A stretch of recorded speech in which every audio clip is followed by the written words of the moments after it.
Hi everyone. तो आज का हमारा जो नया लेक्चर है लाइफ प्रोसेस से ही है, क्योंकि हम इसमें दो लेक्चर ऑलरेडी ले चुके हैं। ये हमारा तीसरा लेक्चर है।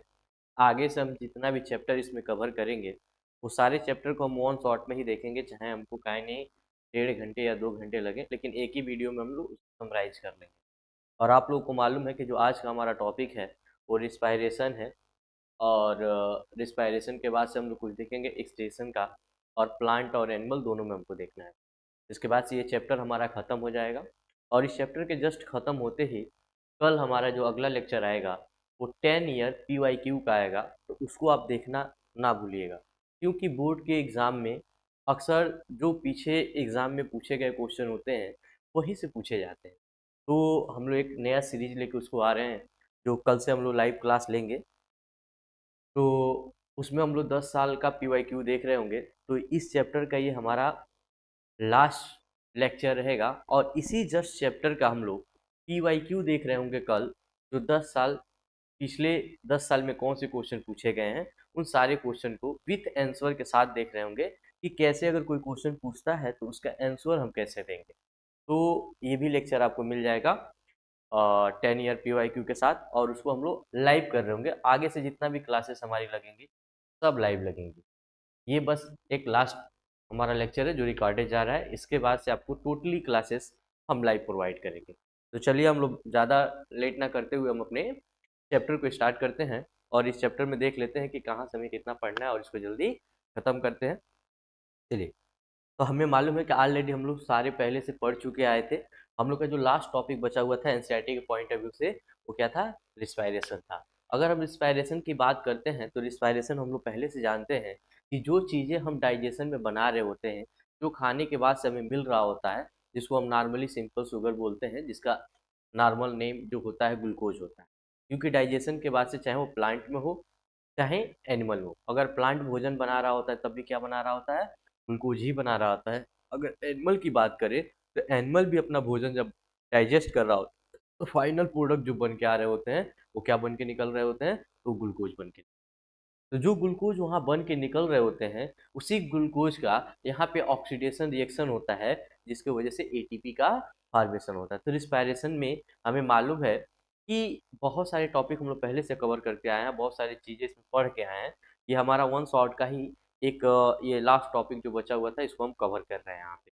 चलिए हम बात करते हैं ज़्यादा टाइम नहीं वेस्ट करते हुए रिस्पायरेशन के। कह रहे हैं कि अगर हम रिस्पायरेशन की बात करते हैं तो रिस्पायरेशन के भी हमारे पास दो टाइप होते हैं। एक होता है ब्रीथिंग, दूसरा होता है रिस्पायरेशन। तो ब्रीथिंग और रिस्पायरेशन में क्या बेसिक डिफरेंट होता है? अगर हम सिंपल सी बात करें, ब्रीथिंग किसको बोलते हैं? तो हमें मालूम है कि जब हम एयर को इनटेक करते हैं इन्वायरमेंट से और लंग्स के पास ले जाते हैं, और लंग्स से फिर जब CO2 को हम क्या करते हैं, फिर से नोज के थ्रू इन्वायरमेंट में अगर हम पास कर रहे होते हैं, इसी बस इतना ही प्रोसेस को हम क्या बोलते हैं? ब्रीथिंग बोलते हैं। अगर सिंपल सी बात बोले तो गैसियस एक्सचेंज को ही हम क्या बोलते हैं? ब्रीथिंग बोलते हैं। लेकिन रिस्पायरेशन की बात करें तो हम क्या देखते हैं? गैसियस एक्सचेंज के साथ साथ हम लोग सेलुलर रिस्पायरेशन देखते हैं, उसको हम लोग क्या बोलते हैं? रिस्पायरेशन बोलते हैं। यानी कहने का मतलब यह है कि जो इन्वायरमेंट से गैस हम एयर ले रहे हैं वो लंग्स में जाता है, और लंग्स से फिर ऑक्सीजन को ब्लड में भेजा जाता है, ब्लड कैपिलरी के थ्रू ब्लड में भेजा जाता है, और ब्लड के बाद वो लंग्स में भेजा जाता है, और लंग्स फिर क्या करती है? उस आर्गन या उस सेल के पास पहुंचाती है जहां जरूरत होती है, और फिर वहां से जो कार्बन डाइऑक्साइड बने होते हैं उसको कहाँ? हार्ट में पहुंचाया जाता है, और हार्ट से फिर लंग्स में, और लंग्स से फिर इन्वायरमेंट में छोड़। ये पूरे प्रोसेस को हम क्या बोलते हैं? रिस्पायरेशन बोलते हैं। लेकिन केवल ब्रीथिंग की बात करें तो हमारा ब्रीथिंग क्या बोला गया है? कह रहा है कि it exchange of gas, oxygen and carbon dioxide. कह रहा है कि हम ब्रीथिंग बोलेंगे तो बोलेंगे किसको? तो कह रहा है कि जो ब्रीथिंग होता है वो क्या होता है? एक्सचेंजेज ऑफ गैस होता है। मैंने सिंपल सी बात पहले ही बोली थी कि ब्रीथिंग कुछ होता नहीं है, बस यही होता है कि इन्वायरमेंट से एयर को लेना है और लंग्स में पहुंचा देना है, और लंग्स के पास से फिर जब कार्बन डाइऑक्साइड वहां पहुंचा होगा तो कार्बन डाइऑक्साइड उठाना है, फिर इन्वायरमेंट में छोड़ देना है। इतने प्रोसेस को हम क्या बोलते हैं? ब्रीथिंग बोलते हैं। तो इस एयर में होता क्या है? तो हमें मालूम है इस एयर में क्या होता है? ऑक्सीजन होता है जो लंग्स के पास पहुंचाया जाता है, और लंग्स के पास क्या आया होता है? तो लंग्स के पास कार्बन डाइऑक्साइड आया होता है, जिसको कहाँ छोड़ा जाता है? इन्वायरमेंट में दोबारा छोड़ दिया जाता है। इतनी प्रोसेस को हम लोग ब्रीथिंग बोलते हैं। कह रहा है ब्रीथिंग के भी हमारे पास दो टाइप होते हैं, एक होता है इनहेलेशन, दूसरा होता है एक्सहेलेशन। कह रहा है कि इनहेलेशन की बात करें तो इनहेलेशन में क्या होता है कि एयर को हम लोग अंदर ले रहे होते हैं। कहाँ ले रहे होते हैं? एयर को हम लोग बॉडी के अंदर ले रहे होते हैं, यानी इन्वायरमेंट से बॉडी के अंदर जा रही होती है। इसको हम लोग इनहेलेशन बोलते हैं। जब एयर को हम सांस ले रहे होते हैं ना, तो जब सांस ले रहे होते हैं, जब एयर अंदर जा रही होती है बॉडी के अंदर, इसको हम लोग इनहेलेशन बोलते हैं। लेकिन वही बात बोला है कि एक्सहेलेशन कब बोलते हैं, तो कह रहा है कि release air outside the body. कह रहा है कि जब हम अंदर से एयर को निकाल के इन्वायरमेंट में छोड़ देते हैं, उसको हम लोग एक्सहेलेशन बोलते हैं। यानी हवा जब हम अंदर लेते हैं तो इनहेलेशन होता है, जब हम हवा को बाहर छोड़ते हैं तो ये हमारा क्या होता है? एक्सहेलेशन। इतनी बातें समझ में आई आपको? गुड। आगे हम देखो बात करते हैं कि रिस्पायरेशन फिर क्या होता है। तो कह रहा है कि respiration by which organism break down of the glucose in there of the cell release energy in the form of ATP which use in the various life process. कह रहा है कि जो रिस्पायरेशन होता है, रिस्पायरेशन एक ऐसा प्रोसेस होता है जिसमें कोई भी लिविंग ऑर्गेनिज्म ग्लूकोज को क्या करता है?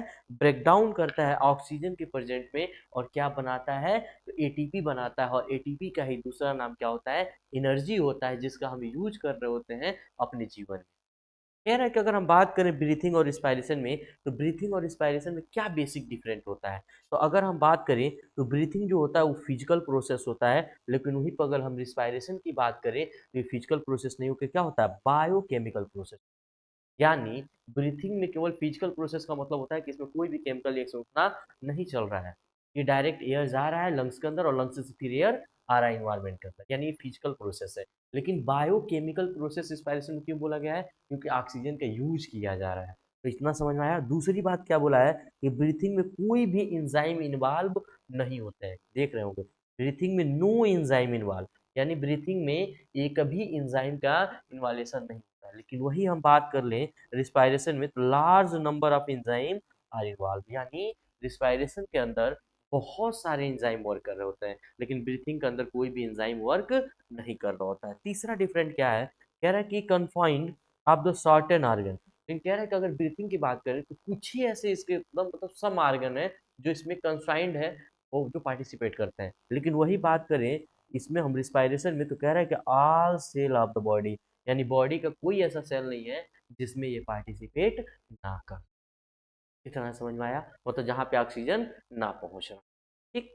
आगे बात करते हैं कि अगर हम ब्रीथिंग की बात करें तो कह रहा है breathing no energy is release. मतलब ब्रीथिंग वाले प्रोसेस में कोई एनर्जी रिलीज नहीं होती है। और क्या बोल रहा है कि रेदर्स एनर्जी यूज, जहाँ तक की एनर्जी यूज ही होती है, कोई एनर्जी बनती नहीं है। लेकिन वही हम रिस्पायरेशन की बात करें तो इसमें एनर्जी क्या होती है? रिलीज होती है। किस फॉर्म में रिलीज होती है? एटीपी के फॉर्म में रिलीज होती है। और बाबू एटीपी का फुल फॉर्म क्या होता है? एडिनो ट्राई फॉस्फेट होता है। आगे हम बात करते हैं इसी में, तो अगला डिफरेंस क्या है? तो कह रहा है कि एक्सटर्नल सेलुलर प्रोसेस, मतलब जो ब्रीथिंग होता है ये क्या होता है? एक्सटर्नल सेलुलर प्रोसेस होता है।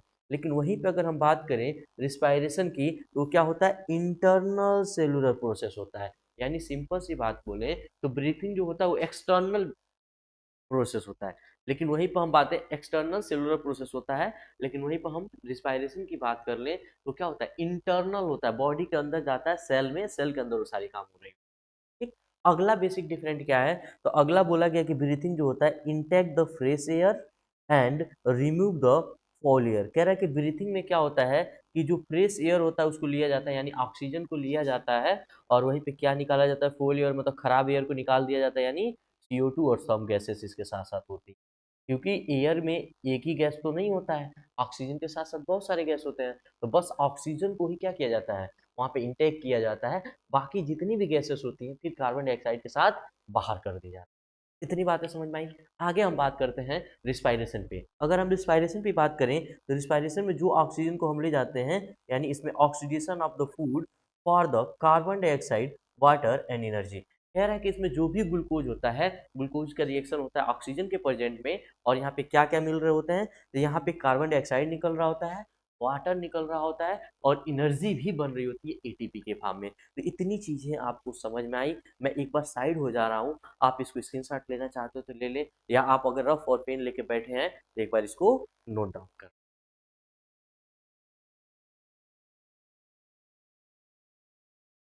गुड। अब बात करते हैं हम लोग अगले टॉपिक की। अगले टॉपिक में अगर हम बात करें तो यहाँ पे दिया गया है कि it is the process by which food oxidize to release energy. यानी समझ रहे हो कि रिस्पायरेशन प्रोसेस की बात बोला है, कह रहा है कि इसमें क्या होता है, जो भी फूड होता है उसका ऑक्सीडाइजेशन होता है और वो क्या करता है, एनर्जी रिलीज करता है। एक मिनट, पेन दूसरा लेना, थोड़ा सा अच्छा दिखे आपको। गुड।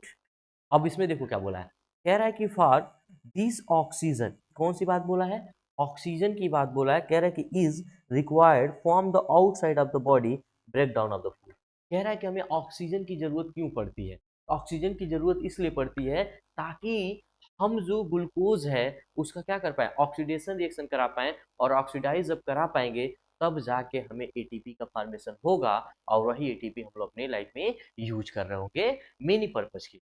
अब बात करते हैं कि होता कैसे है ये जो रिएक्शन है, होता कैसे है। अगर हम रिएक्शन की बात कर लें तो यहाँ पे देखेंगे कि क्या लिया गया है, ग्लूकोज लिया गया है, और ग्लूकोज से हमने क्या बनाया है, पायरुवेट, और पायरुवेट के साथ साथ क्या बना है, एनर्जी। और फिर इसी एनर्जी के साथ आगे जब फर्दर हम लोग पास करा है एंजाइम के साथ, तो क्या बना है, कार्बन डाइऑक्साइड बना है, वाटर बना है, और लास्ट में हमें 38 एटीपी का फॉर्मेशन हुआ है। अब बाबू हमें इसी की जरूरत थी, इसीलिए हम लोग रिस्पायरेशन कर रहे थे। अगर हमें एटीपी नहीं बनानी होती तो हमें रिस्पायरेशन नहीं करना होता, आपको दिखाई दे रहा होगा। यही एटीपी बनाने के लिए हम लोग इतना मेहनत कर रहे थे। गुड। चलो आगे बात करते हैं, आगे बात करते हैं। तो बोला है कि टाइप ऑफ रिस्पायरेशन, रिस्पायरेशन के कितने टाइप होते हैं। तो रिस्पायरेशन के भी दो टाइप होते हैं, एक होता है एरोबिक रिस्पायरेशन, दूसरा होता है एनारोबिक रिस्पायरेशन। लेकिन बात किया जाए एरोबिक रिस्पायरेशन का, तो एरोबिक रिस्पायरेशन का मतलब ये होता है कि वो प्रोसेस जिसमें ऑक्सीजन यूज किया जाता हो फूड को ऑक्साइड करने के लिए, ऑक्सीडाइज करने के लिए, एनर्जी प्रोड्यूस करने के लिए। यानी सिंपल सी बात करें तो जो एरोबिक रिस्पायरेशन होता है ये take place in the presence of oxygen. मतलब जो भी एरोबिक रिस्पायरेशन होगा वहां पे क्या प्रेजेंट होगा, ऑक्सीजन प्रेजेंट होगा। लेकिन वहीं पर हम एन एरोबिक की बात करें तो एन एरोबिक मतलब पहले देख लेना ए एन लगा हुआ है, एरोबिक मतलब ऑक्सीजन प्रेजेंट है उस प्रोसेस में, और एन एरोबिक का मतलब वो रिएक्शन जिसमें ऑक्सीजन प्रेजेंट नहीं है, यानी क्या है, एब्सेंस ऑफ ऑक्सीजन है। दिखाई दे रहा होगा। गुड। आगे देखो बात करते हैं कि एरोबिक रिस्पायरेशन में और क्या होता है। तो कह रहा है कि एरोबिक रिस्पायरेशन की बात करें, इसमें जो ग्लूकोज होता है उसका कंप्लीटली ब्रेक डाउन होता है, और कार्बन डाइऑक्साइड और वाटर इसमें से रिलीज होता है। यानी ऑक्सीजन के प्रेजेंट में ग्लूकोज ग्लूकोज का ऑक्सीडाइजेशन होता है, और जिससे क्या होता है कि कार्बन डाइऑक्साइड और वाटर रिलीज हो रहे होते हैं, और साथ साथ क्या बन रहा होता है, एटीपी का फॉर्मेशन हो रहा होता है। गुड। आगे बात करें इसी में एरोबिक रिस्पायरेशन में, तो कह रहा है कि मोर एटीपी रिलीज होता है। यानी एरोबिक रिस्पायरेशन की बात करें इसमें सबसे ज्यादा एटीपी का फॉर्मेशन होता है। दूसरी बात करें इसमें कि occur in the most plant and animal including in human. कह रहा है कि सबसे ज्यादा कहाँ देखने के लिए मिलता है, तो कह रहा है कि चाहे आप मोस्ट प्लांट, ज्यादातर प्लांट में देखने को मिलेगा, उसके साथ साथ मोस्ट एनिमल में भी ये देखने को मिलेगा, और कह रहा है कि चाहे क्यों ना ही ह्यूमन ही हो, वुमेन भी है वो भी इसमें इंक्लूड होंगे। यानी एरोबिक रिस्पायरेशन वुमेन के अंदर भी देखने के लिए मिलेगा ही मिलेगा। इतना समझ में आया। अब बात करते हैं हम लोग एनारोबिक रिस्पायरेशन। एनारोबिक रिस्पायरेशन की अगर हम बात करें तो इसमें क्या बोला गया है कि जो ग्लूकोज होगा, क्या होगा, ग्लूकोज होगा। एक मिनट, दिखाई दे रहा है, हाँ गुड। चलो बात करते हैं इसमें जो ग्लूकोज होगा। ग्लूकोज की बात क्या करें, कह रहा है कि जो ग्लूकोज होगा पार्शियली ब्रेक डाउन होगा। क्यों पार्शियली ब्रेक डाउन होगा, क्योंकि यहाँ पे ऑक्सीजन प्रेजेंट नहीं है, इसीलिए कह रहा है कि और क्या बना रहा होगा, तो अल्कोहल बना देगा या तो लैक्टिक एसिड बना देगा। क्योंकि हम लोग अपने एनसीईआरटी में पढ़े थे, ईस्ट अगर लगा दें और वहाँ पे ऑक्सीजन प्रेजेंट ना कराएं तो क्या करेगा, अल्कोहल बना के दे देगा। लेकिन वहीं पर अगर बात करें हम लोग लैक्टिक एसिड की, तो हम लोग जब अचानक से कोई काम कर रहे होते हैं, हमें बहुत एनर्जी की ज़रूरत होती है, और हम बहुत जल्दी जल्दी सांस ले रहे होते हैं, और ऑक्सीडाइजेशन भी हो रहा होता है हमारे सेल के अंदर, ऑक्सीजन के प्रेजेंट में, ग्लूकोज के प्रेजेंट में। तो कह रहा है कि अचानक से कभी कभी हम लोग काम करना रोक देते हैं।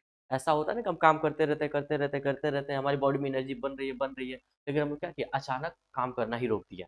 यानी मान लो साइकिलिंग कर रहे थे, दौड़ रहे थे, कुछ भी कर रहे थे, लेकिन अचानक से हमने रुक गए। यानी हम अचानक से रुके तो हमारी बॉडी के अंदर बहुत सारी चीजें ऑक्सीडाइज हो रही थी।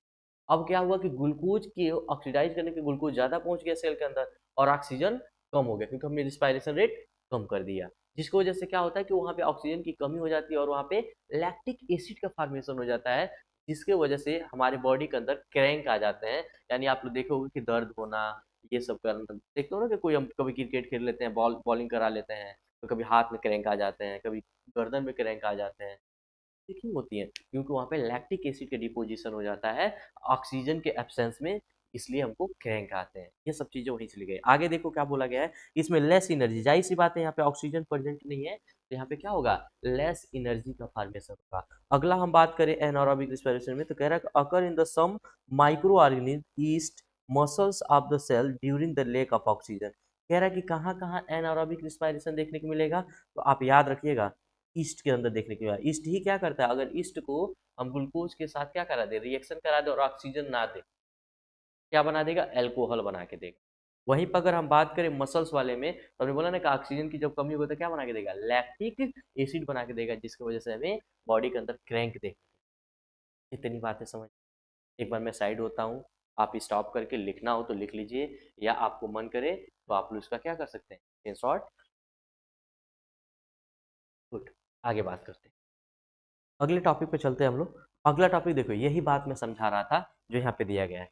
कह रहा है कि हमने क्या लिया, ग्लूकोज लिया, और हमें मालूम है ग्लूकोज का फार्मूला क्या होता है, C6H12O6।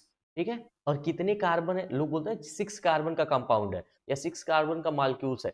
6 कार्बन का मतलब जानती हो ना, ये जो सिक्स सिक्स लिखा गया है, ये 6 को ही लिया गया है। ठीक है, कार्बन कितना है, 6 है, इसीलिए क्या बोला गया, 6 कार्बन मॉलिक्यूल। कह रहा है कि ये कहाँ देखने को मिलता है, इन साइटोप्लाज्म में देखने को मिलता है। कह रहा है ये रिएक्शन कहाँ चलेगा ग्लूकोज का, साइटोप्लाज्म में, और क्या बना के देगा, पाइरुवेट बना के देगा। और जो ये पाइरुवेट बना के देगा, ये कितने कार्बन का होगा, तो ये 3 कार्बन का मॉलिक्यूल होगा, और साथ साथ क्या करेगा, कुछ एनर्जी रिलीज कर देगा। तो याद रखिएगा, ग्लूकोज का जब रिएक्शन साइटोप्लाज्म के अंदर हो रहा होता है, तो क्या बनाता है, पाइरुवेट बनाता है। पाइरुवेट कितने कार्बन का कंपाउंड है, तो 3 कार्बन का कंपाउंड है। ठीक है, और साथ में क्या निकालता है, एनर्जी निकालता है। आगे हम बात करते हैं यहीं पे कि अगर हम पाइरुवेट को क्या कर दे, एब्सेंस कर दे, मतलब पाइरुवेट का रिएक्शन करा दें ऑक्सीजन के एब्सेंट में और ईस्ट लगा दे, तो क्या बना के देगा, एल्कोहल बना के देगा, दो दो कार्बन का मॉलिक्यूल और साथ में कार्बन डाइऑक्साइड निकाल देगा और एनर्जी भी निकाल।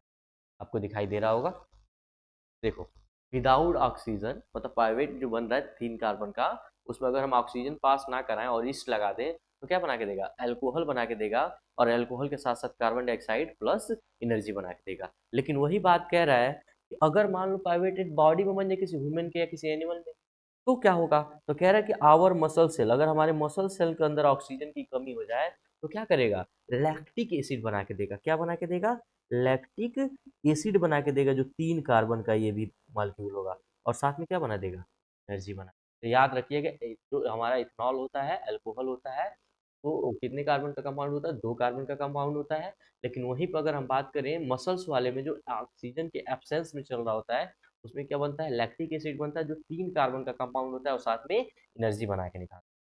ठीक है, आगे बात करते हैं, अगर मान लो कि हम पाइरुवेट में ऑक्सीजन प्रेजेंट करा दें, तो ये कहाँ देखने को मिलेगा, माइक्रोकांडिया में देखने को मिलेगा, और ये क्या बना के देगा, कार्बन डाइऑक्साइड और वाटर, और साथ में एनर्जी यानी एटीपी का फॉर्मेशन। इतनी बातें समझ में आई। अब देख लो, आपके एनसीईआरटी का ही ये डायग्राम है। आगे बात करते हैं, आगे फिर चलते हैं अगले टॉपिक पे। कह रहे हैं कि टाइप ऑफ एनारोबिक रिस्पायरेशन। तो कह रहा है कि एनारोबिक रिस्पायरेशन के कितने टाइप होता है, तो अभी हमने देखा 2 टाइप होते हैं। कहाँ कहाँ देखा हमने, एक एल्कोहलिक वाला में देखा, अल्कोहल बना रहा था, और हमने एक कहाँ देखा, लैक्टिक एसिड में देखा। यानी दो हमारे पास क्या होंगे, एनारोबिक रिस्पायरेशन होंगे, जहाँ पे ऑक्सीजन प्रेजेंट नहीं होगा। तो बोला गया है कि जो अल्कोहल बना रहा होगा, उसको हम क्या बोलते हैं, एल्कोहलिक फ्रेगमेंटेशन बोलते हैं। क्या बोलते हैं बाबू, एल्कोहलिक फ्रेगमेंटेशन बोलते हैं।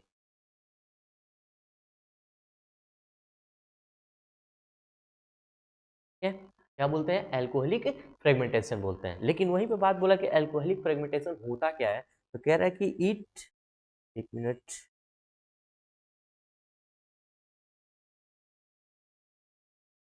हाँ, बोल रहा है कि it the process of incomplete breakdown sugar into the ethanol CO2 to the release energy. This process occur mainly the yeast is used to produce beer, urine, etc. अब देखो क्या बोल रहा है, कह रहा है कि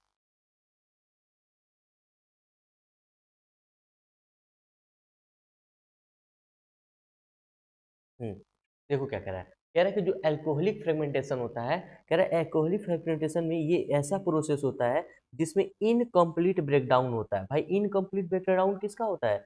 शुगर का होता है। और क्या बनाता है ये? तो ये बनाता है अल्कोहल, साथ में निकालता है CO2 और रिलीज कर देता है एनर्जी को। लेकिन ये किसके प्रेजेंट में होता है भाई? तो अभी हमने बोला था, क्या लगेगा? ईस्ट, अगर अल्कोहल बन रहा होगा तो। इतना याद रखिएगा, ठीक है। अब देखो क्या बोला है, कह रहा है कि और इसके साथ साथ कह रहा है कि देखो यहाँ पे this type occurring mainly in east, ये कहाँ देखने को मिलता है? मेनली ईस्ट के अंदर देखने को मिलता है। और कहाँ यूज किया जाता है? इसको बियर बनाने में यूज किया जाता है, और यूरिन, यूरिन के साथ दिया है, और ETC एक्सेट्रा, ये इतनी बातें बोली गई हैं। आगे देखो क्या बोला कि ग्लूकोज जो है, ग्लूकोज फर्दर हमें मालूम है साइटोप्लाज्म में टूटेगा, क्या बनाएगा? प्राइवेट बनाएगा। प्राइवेट से क्या बनेंगे? एनर्जी बनेंगे।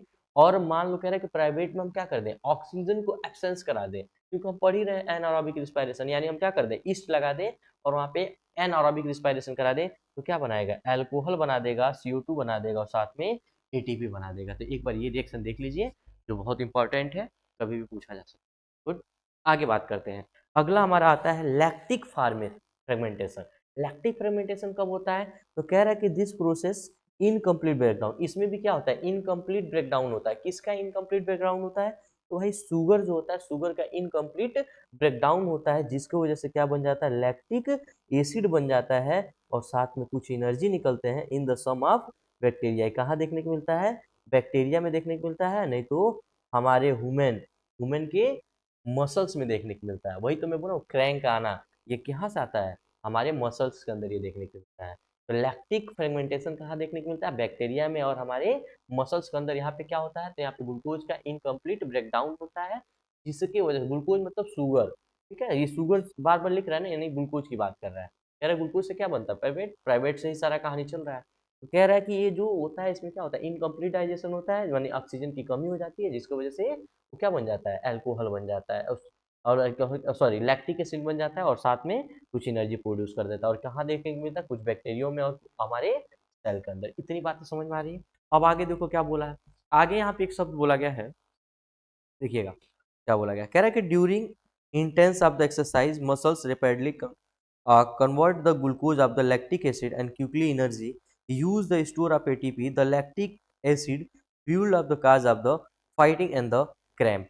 कह रहा है कि मान लो हम कभी एक्सरसाइज कर रहे होते हैं, जल्दी जल्दी बहुत सारे काम कर रहे होते हैं, तो हमारे मसल्स के अंदर क्या होते हैं? ग्लूकोज बहुत जल्दी जल्दी जा रहे होते हैं। और जब ग्लूकोज जा रहे होते हैं ना, तो वहाँ पे क्या होता है? ऑक्सीजन की कभी कभी कमी हो जाती है, जिसकी वजह से वो लैक्टिक एसिड में कन्वर्ट होने लगते हैं क्विकली जाके वहाँ पे, और कुछ ATP का स्टोरेज होने लगता है। बाद में वही लैक्टिक एसिड जो स्टोर हो जाते हैं हमारे मसल के अंदर, वही क्या करते हैं? आगे चल के क्रैम्प काज करते हैं, यानी दर्द स्टार्ट हो जाता है वहाँ पे, ठीक है। इतनी बातें समझ में आई?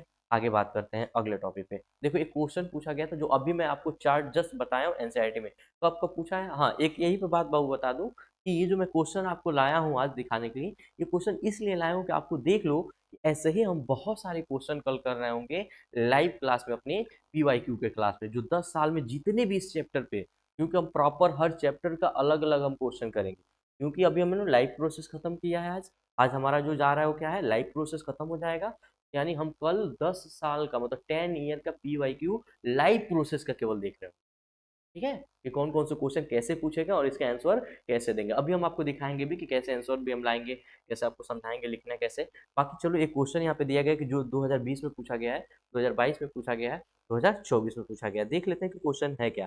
तो कह रहा है कि क्वेश्चन की बात करें तो बोला है complete the following pathway showing the break down of the glucose. कह रहा है कि एक पाथवे आपको नीचे दिया गया है, और इस पाथवे में आप बताइए ग्लूकोज का ब्रेकडाउन कैसे हो रहा है और किस किस प्रोसेस से गुजर रहा है। तो अब ये मालूम है कि हमें ये कितने कार्बन का कंपाउंड है? 6 कार्बन का। एक मिनट, हाँ, ये कितने कार्बन का कंपाउंड है? 6 कार्बन का। कितने कार्बन का कंपाउंड है? 6 कार्बन का कंपाउंड है। कह रहा है कि, और ये कहाँ चल रहा था रिएक्शन? साइटोप्लाज्म में, अभी हम लोग पढ़ के आए हैं। कह रहा है कि अगर साइटोप्लाज्म में ये चल रहा था, तो क्या बना रहा था? पाइरूवेट बना रहा था, प्राइवेट बना रहा था। और कह रहा है कि प्राइवेट जो बना रहा था, कितने कार्बन का कंपाउंड था? 3 कार्बन का कंपाउंड था। कह रहा है कि प्राइवेट में अगर हम क्या कर दें, ऑक्सी, देखो क्या बोला है, प्रेजेंस ऑफ ऑक्सीजन, यानी समझ रहे हो कौन सा प्रोसेस करा रहा है? ये ATP का फॉर्मेशन कराएगा ना, यहाँ अल्कोहल बनेगा, ना यहाँ लैक्टिक एसिड बनेगा। क्यों? क्योंकि यहाँ पे ऑक्सीजन प्रेजेंट है। और ऑक्सीजन प्रेजेंट था तो कहाँ पे रिएक्शन चल रहा था, माइक्रोकॉन्ड्रिया के अंदर चल रहा था। और ये क्या बना रहा था, तो यहाँ पे देखो क्या दिया, H2O दिया और एनर्जी दिया। तो एनर्जी का मतलब क्या होता है बाबू, AT, एक मिनट, एनर्जी का मतलब क्या होता है, ATP, ठीक। और H2O दिया तो क्या नहीं दिया है, यानी CO2। तो ये देख लो बाबू कितना इंपॉर्टेंट है, ये कितनी बार पूछा जा चुका है। समझ में आ रहा है ये क्वेश्चन, देख लो 2020 में पूछा गया, 2022 में भी पूछा गया, 2024 में ये क्वेश्चन को। गुड, आगे बात करते हैं। अब हम बात करते हैं ह्यूमन रिस्पिरेटरी सिस्टम के बारे में। ह्यूमन रिस्पिरेटरी सिस्टम की जब हम बात करते हैं, तो अभी हम लोग बात किए थे कि ब्रीथिंग क्या होता है। पहला प्रोसेस हमने क्या देखा था, ब्रीथिंग वाला देखा था। तो यहाँ पे हम लोग देखेंगे केवल और केवल जो डायग्राम दिया गया है ना, पूरे सेलुलर रिस्पायरेशन का नहीं दिया गया है, समझ में आ रहा है, केवल ये ब्रीथिंग वाला डायग्राम दिया गया है। देखो क्या क्या दिया गया है, कि कह रहा है कि नसल पैसेज जो होता है, मतलब हमारे इन्वायरमेंट में जो एयर है वो किसके थ्रू इंटर करते हैं, नजल पैसेज के थ्रू इंटर करते हैं। कह रहा है नजल पैसेज के थ्रू अगर बोले तो नसल पैसेज के थ्रू फिर कहाँ जाते हैं, ये हमारे जाते हैं लैरिंग्स में, यानी हम पहले बोल सकते हैं नजल पैसेज में जाते हैं। दूसरा हमारे कहाँ जाते हैं, सॉरी, हाँ, दूसरा हमारे फेरिंग्स में जाते हैं। फेरिंग्स के बाद से तीसरा हमारा लाइरिंग्स में जाता है। लाइरिंग्स के बाद से चौथा ये ट्रेकिया में जाता है। ट्रेकिया के बाद से फिर कहाँ इंटर करता है, तो ट्रेकिया के बाद से हमारे लंग्स के अंदर इंटर करता है, पांचवा लंग्स के अंदर। और लंग्स के अंदर कहाँ जाता है, तो लंग्स के अंदर जो अब बात करें तो इसमें होता है हमारा ब्रेंचाई, ठीक है। ब्रेंचाई मतलब मान लेते हैं इसको पांचवा और इसको छोड़ देंगे लंग्स। और ब्रेंचाइस में कहाँ जाता है, बेंचुअल में जाता है, यानी पांचवा और छठवां। और फिर से एल्बुलाई सेक में जाता है, सातवें नंबर पे कहाँ जाता है, एल्बुलाई सेक में जाता है। और एल्बुलाई सेक में जाने के बाद ये कहाँ जाता है, तब इसको ब्लड कैपिलरी में भेजा जाता है। एक बार आप देख लो कौन कौन से पात्र हैं, एक बार फिर बोल रहा हूँ सुनना। नजल पैसेज, नसल पैसेज से कहाँ गया बाबू, तो नजल पैसेज से गया फेरिंग्स में। फेरिंग्स के बाद गया लैरिंग्स में। और लैरिंग्स के बाद कहाँ गया है, ये ट्रैकिया में। और ट्रैकिया के बाद कहाँ पहुंच रहा है, तो ट्रैकिया के बाद देखिए आप लोग, ये रिंग ऑफ कैटिलेज जो दिया गया है उसी को ट्रैकिया बोलते हैं, ठीक है, विंड पाइप जिसको, ठीक है। ट्रैकिया का ही दूसरा नाम होता है विंड पाइप, ठीक। अब देखो कहाँ गया, ट्रैकिया में गया चौथे नंबर पे। ट्रैकिया के बाद से चौथे नंबर के बाद पांचवा कहाँ गया, ब्रांची में। ब्रांची के बाद से पांचवे के बाद छठवां किस में गया, बेंचियोल में। बेंचियोल के बाद से सातवां किस में गया, एल्बुलाइज, ठीक है। इतनी बात समझा। वहां पे जाके जो गुब्बारे लाइक स्ट्रक्चर है, जिसको हम क्या बोल रहे हैं, एल्वुलर सेक बोल रहे हैं, वहां पे कार्बन डाइऑक्साइड को क्या किया जाता है, लिया जाता है इन्वायरमेंट में छोड़ने के लिए, और ऑक्सीजन को छोड़ दिया जाता है ब्लड कैपिलरी में।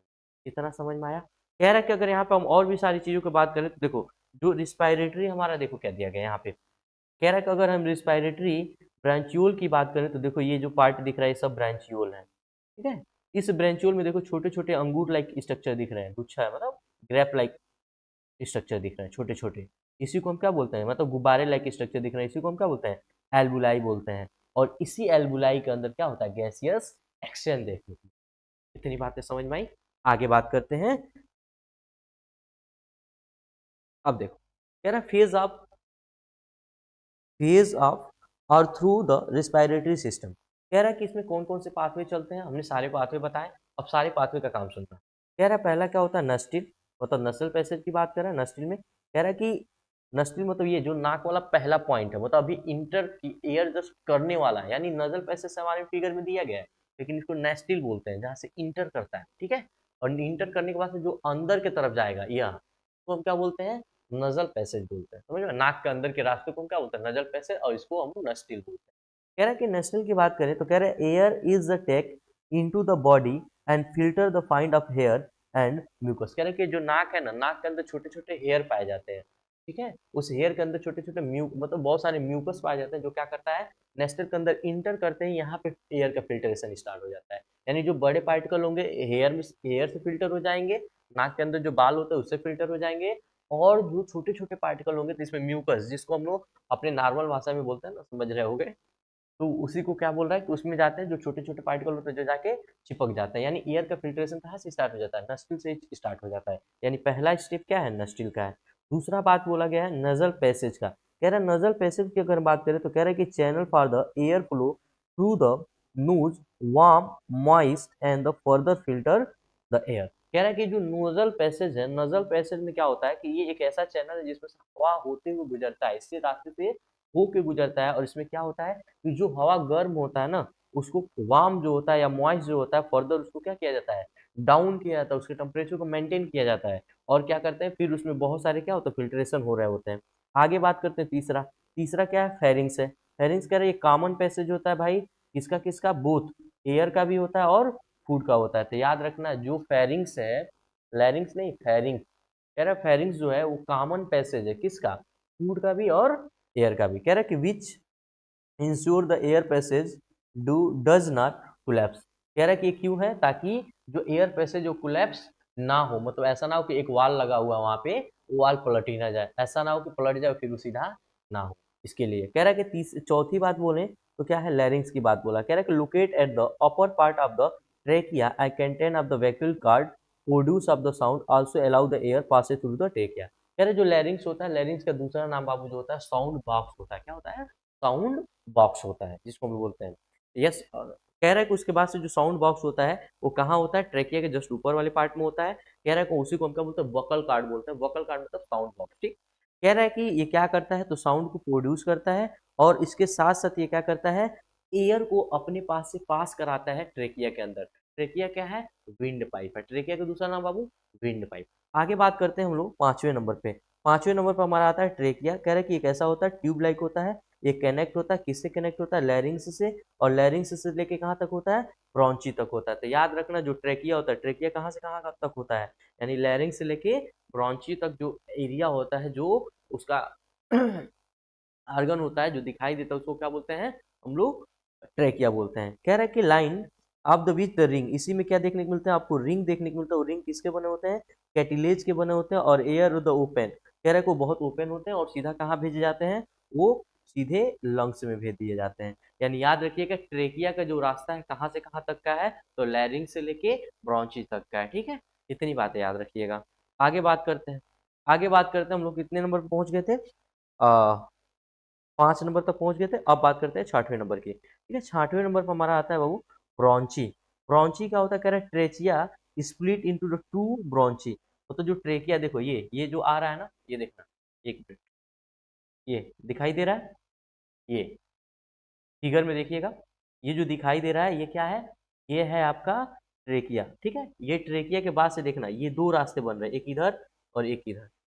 कह रहे ये जो दो रास्ते बट रहे हैं ना, इसी को हम ब्रॉन्ची बोल रहे हैं। क्या बोल रहे हैं, ब्रॉन्ची बोल रहे हैं, मतलब इसको और इसको ब्रॉन्ची बोल रहा है।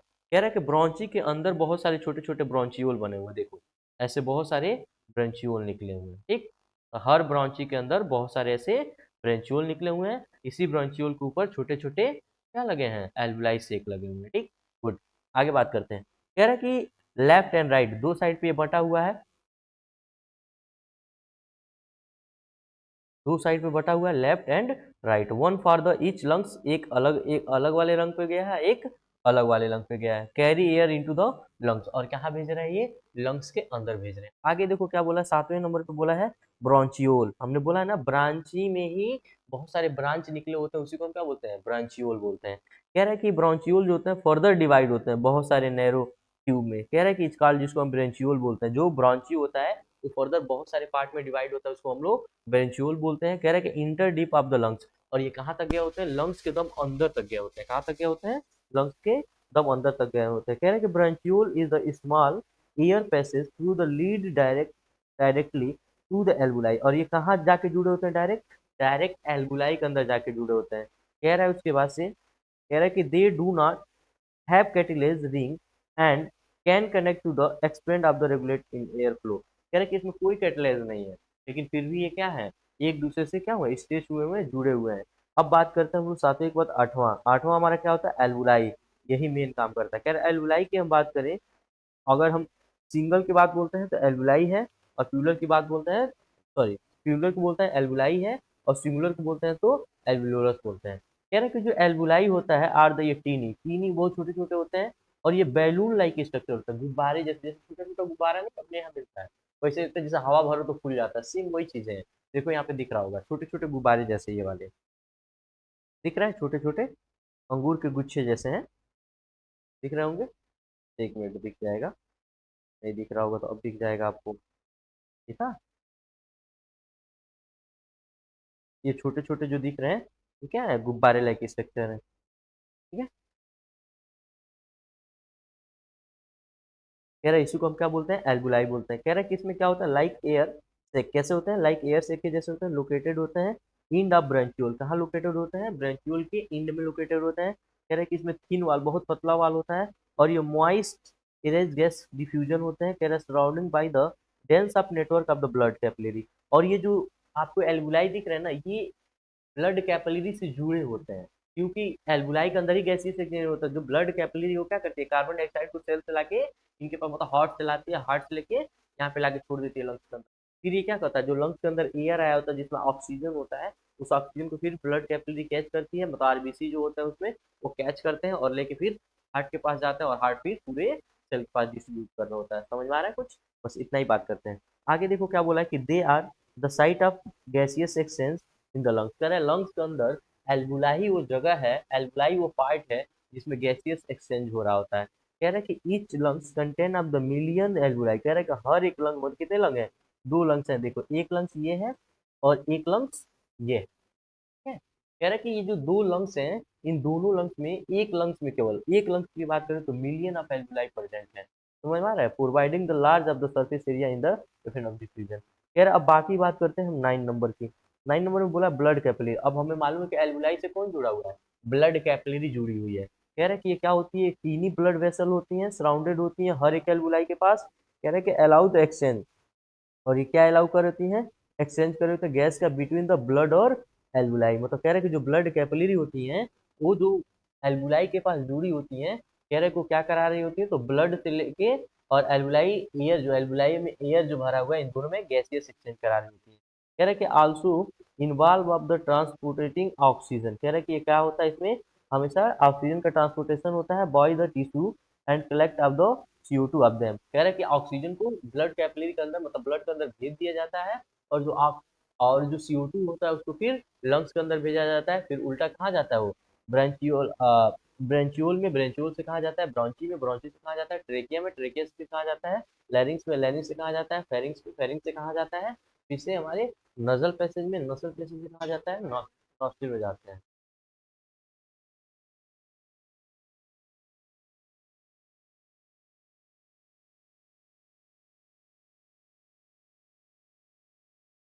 नहीं है वो।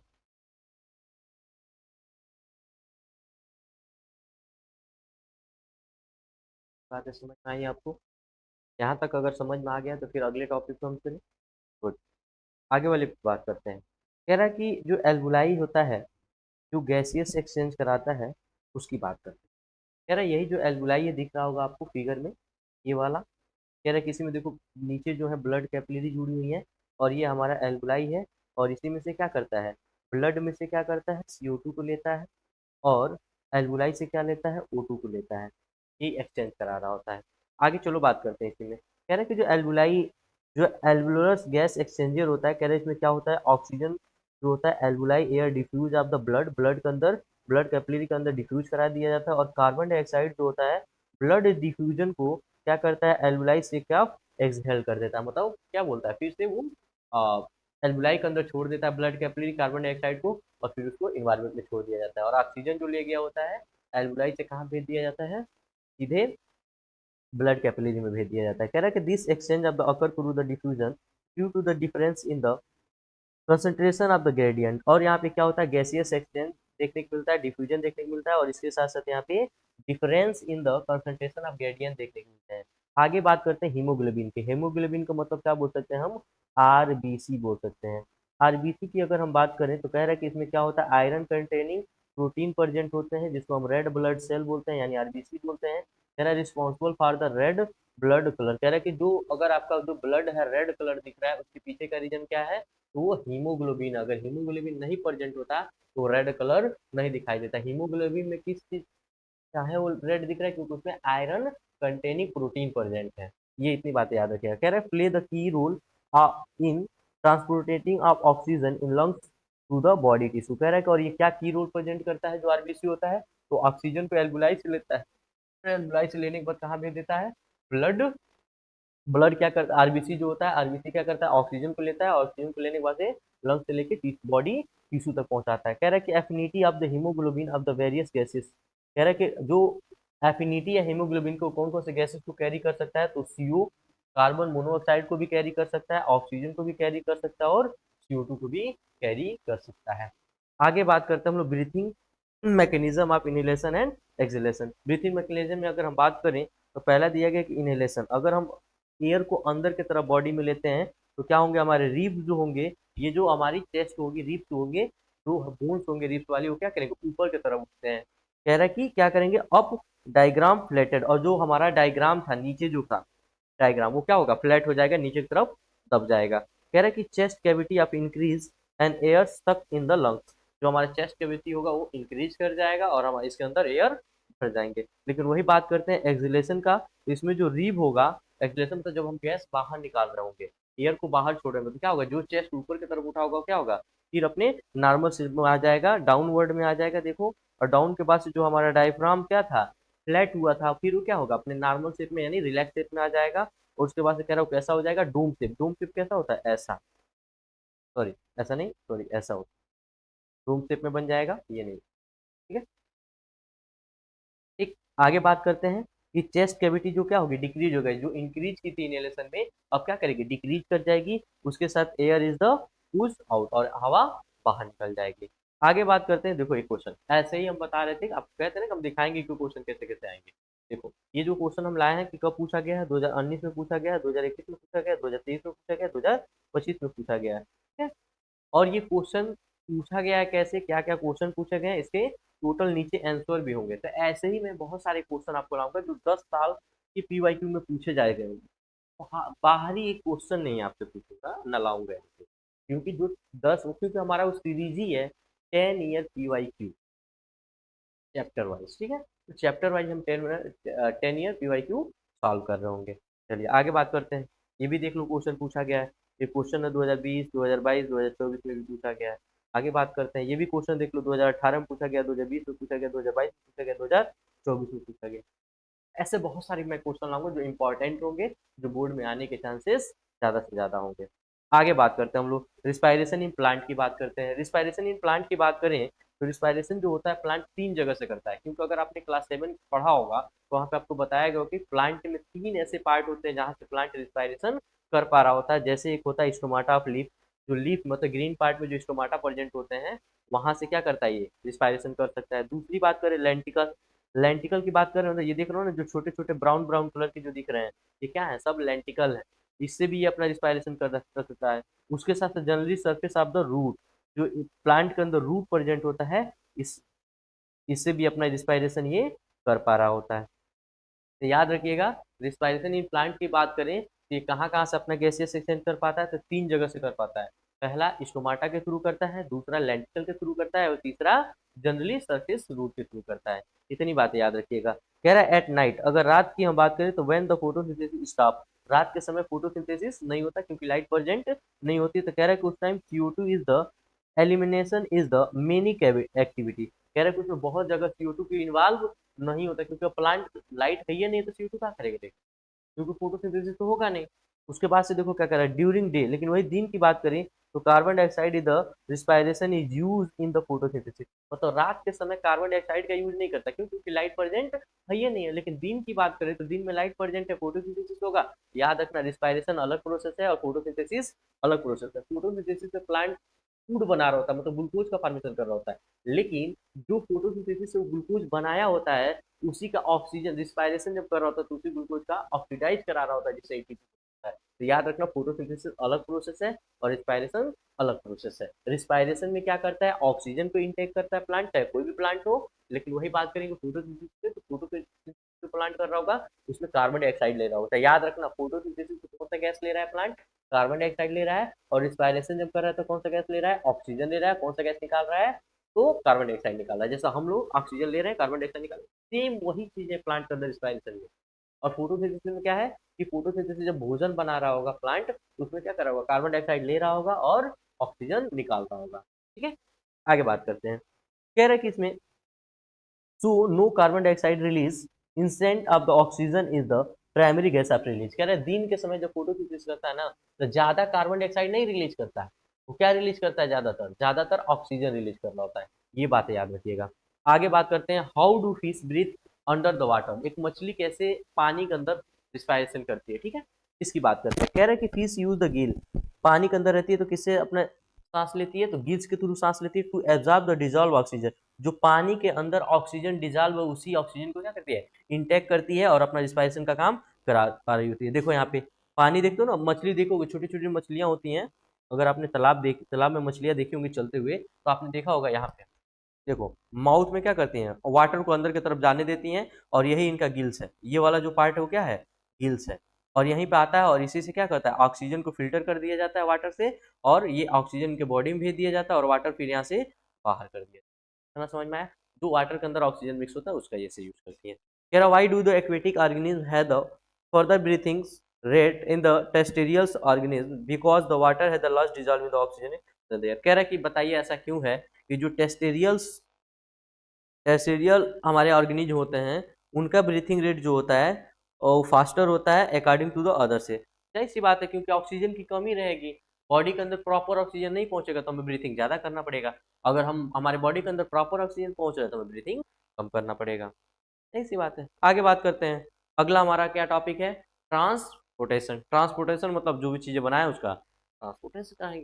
अब देखो क्या बोल रहा है, कह रहा है ट्रांसपोर्टेशन की बात करें तो कह रहा है transportation in the living organism refer to the process of the moving of the food waters oxygen and other essential materials different part of the body as well as removing of the waste product. कह रहा है transportation का मतलब ये होता है कि किसी भी लिविंग ऑर्गेनिज्म के अंदर कोई भी चीज को ट्रांसफर किया जा रहा होगा, रिफर किया जा रहा है, मूव करा जा रहा होगा एक जगह से दूसरी जगह, चाहे फूड हो, चाहे वाटर हो, चाहे ऑक्सीजन हो, चाहे कोई भी मिनरल हो, चाहे कहीं नहीं बॉडी की वेस्ट पार्ट ही हो, अगर उसका हम लोग निकाल रहे हैं, ट्रांसपोर्ट करा रहे हैं, बॉडी में एक जगह से दूसरी जगह भेज रहे हैं, सब ट्रांसपोर्टेशन में ही आएंगे।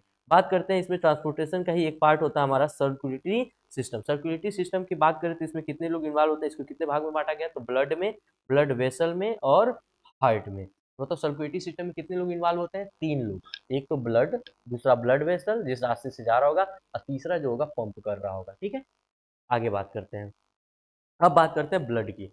ब्लड को हम जानते हैं कि ब्लड हमारा कैसा दिखता है, रेड कलर दिखता है। रेड कलर का फ्लूइड है। क्यों रेड कलर का फ्लूइड है, क्योंकि हीमोग्लोबिन पाया जाता है। हीमोग्लोबिन क्यों रेड कर रहा है, क्योंकि उसमें आयरन पाया जाता है। कह रहा है कि हम ब्लड का एक दूसरा नाम क्या बोलते हैं, कनेक्टिव टिश्यू के भी नाम से जानते हैं, जो सर्कुलेट होता है हमारे पूरे बॉडी के अंदर। कह रहा है कि इट द रेड कलर कैसा होता है, रेड कलर का होता है, प्रेजेंट होता है।